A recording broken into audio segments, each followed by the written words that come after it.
words, and I'll request Raghav, who's again a very good speaker from the Center for Sight, and he's going to be speaking on oops moments and smile. Thank you, sir. Thank you. I'll just briefly present my talk on oops moments in KLX. So my talk is going to be basically based majorly on smiles, since we've got more number of cases on smiles, so therefore more complications we've seen over the past decade.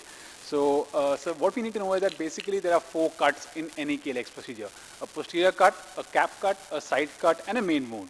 So we can have a suction loss at any of these cuts.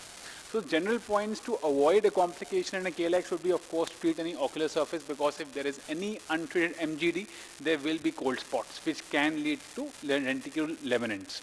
Secondly, take care not to overexpose the cornea. We don't want the cornea to have exposure keratopathy.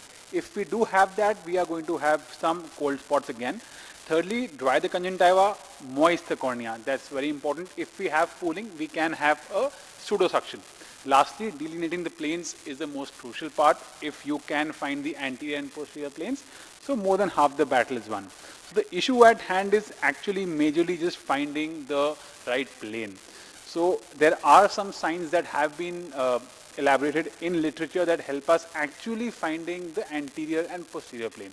I'll go through them step by step. The first is the meniscus sign. So when you use your dissector to find the anterior plane, very important to go up. Once you go up and you follow the roof of the cap, you will go nowhere but in the anterior plane. Otherwise, if you do zoom in and do magnify, you can see there is a small meniscus made by the lenticule. So if you see this meniscus is going above your instrument, you are in the posterior plane. But if you feel that your instrument is above that line, that means you are in the anterior plane. It can always show the small hole showing where your instrument has entered. Secondly, you have the white ring sign. Again, you see that white ring whenever you have crossed the anterior plane, and similarly you can see this at the other end of the lenticule. If your instrument, if this line is going above your instrument, you are in the posterior plane, and vice versa. Again, the stop sign has also been elucidated. So basically that means that once you go, let's say, to the left onto the anterior plane and you do half a dissection, similarly on the right side you go into the posterior plane and go towards the left. So you will see a certain resistance. This resistance means that you are in different planes. That very comfortably shows you have gone once in the anterior and once in the posterior. If there is no stop sign, that means you are in the same plane. So if this is the case where there is an absence of a stop sign, so you go up, you go towards the right, and you try and form the anterior plane first. So this is the anterior. And then, so this is actually, we want to go into the anterior, but we've gone to the posterior. If you actually zoom in, you'll see that the instrument is going below this line. Now you go and try and find the posterior, you will see that there is no resistance. That means you're in the same plane.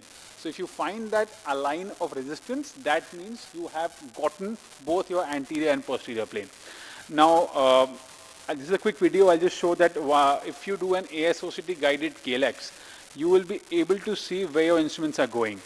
So once I take my dissector inside, if I pause here quickly, so you see that I am in the wrong plane, I am in the posterior plane. If you see this sandwich, this is my lenticule, this is the cap, and this is where my instrument is.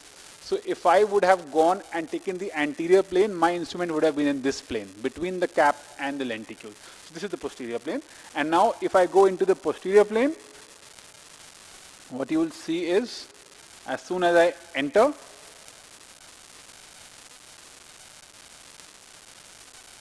here, I'll pause here. So you see now this is the cap and this is my instrument and this is the cap below it. So that's the anterior plane. So now suction loss is something that is dreaded for every refractive surgeon. So the incidence of suction loss is more so in SMILE because the suction pressure is much lower compared to other platforms. So it's about a 25 to 30 millimeter of mercury. If you have a suction loss, if the patient moves, if your cornea is overhydrated, having a suction loss is very easy. Of course, the SMILE also gives you the advantage of knowing what to do next. So there are some guidelines what to do if you have suction loss at what step. Like I said, during the lenticule cut, that is the posterior cut, if it is made less than 10%, you can restart. If it is more than 10%, you have to convert that into a femtosecond flap, but you have to increase the diameter of the flap. Thirdly, if it happens during the lenticule side cut, you can repeat the side cut. If during the cap cut, you can repeat that, and similarly if it happens from the main wound, you can repeat the main wound also. So this is a gamut of videos that shows that if this is the posterior plane, and here we have the suction loss. So this was more than 10%, so we had to convert this into a flap, and making that into a flap using the Circle software is pretty easy. So not the Circle software, but you can just make the femtosecond flap using the Visumax. Now going on to a video where you have a suction loss during the anterior plane. You can see this is a high cylinder patient, that's why the geometry of the laser cut was like that. Anyway, you have the posterior cut, and now during the anterior cut, we are going to have a suction loss. Once you have that, not to worry, the Visumax will give you an alert. It will tell you that you can use the IR for centration and actually make the anterior cut again. So you can wait for half an hour, have the OBL go down a bit so that you can make centration, and once centration is done, so it was very easy actually, so you see this is the anterior cut being made again, and then the surgery is pretty much routine after that. Now if you have a suction loss during a side cut, so this is of course something really unfortunate that you have the side cut during that particular cut. So you see this is the side cut being made, and that's why you have a suction loss. So you can decrease the diameter and actually redock and make that lenticule again. Now if you have a suction loss during an entry cut, this is most unfortunate, this is the last part of the surgery. If you have a suction loss during that time, then you have another couple of options. So you have the posterior cut, you have the... Raghav, I'll have to request Yes. you to summarize because we are running short of time.